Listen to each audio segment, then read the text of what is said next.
Relent, kur ishim të emrat, kur jemi të emrat, ti nuk të pyesi, ti e din, po nëse e bëjmë një sondazh për shembull tash, kush është Abdul Selam Emini, shumica nuk do ta dinë se kush është ky person.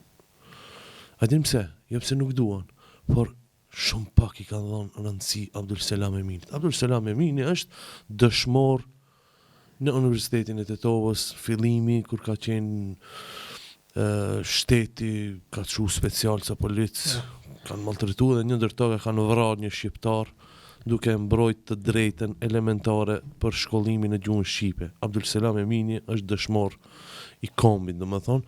Mirë po, aq pak i kanë dhënë rëndësi.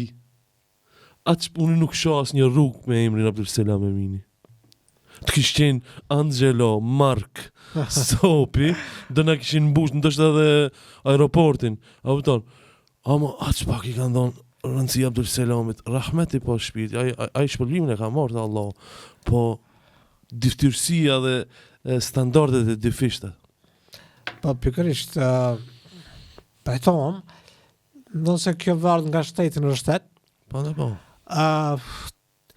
Tek në Republikën e Kosovës më shpesh kam hasë që nuk kanë droj nga rrugëve të vendosin, rrugëve dhe shkollave të vendosin emrat të tillë, emrat tradicional në ndër të emrat të shqiptarëve që kanë bërë diçka për të mirën e këtij populli dhe kanë emër tradicional musliman.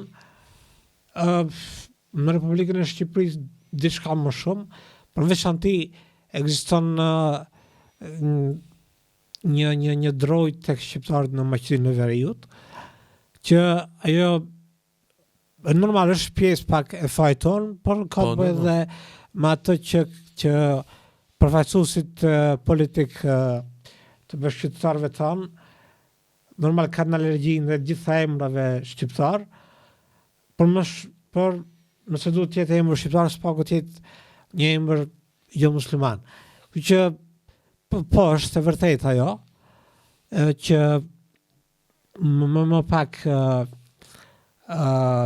çmohen dhe tregohet respekt ndaj shqiptarëve musliman me emra të tillë.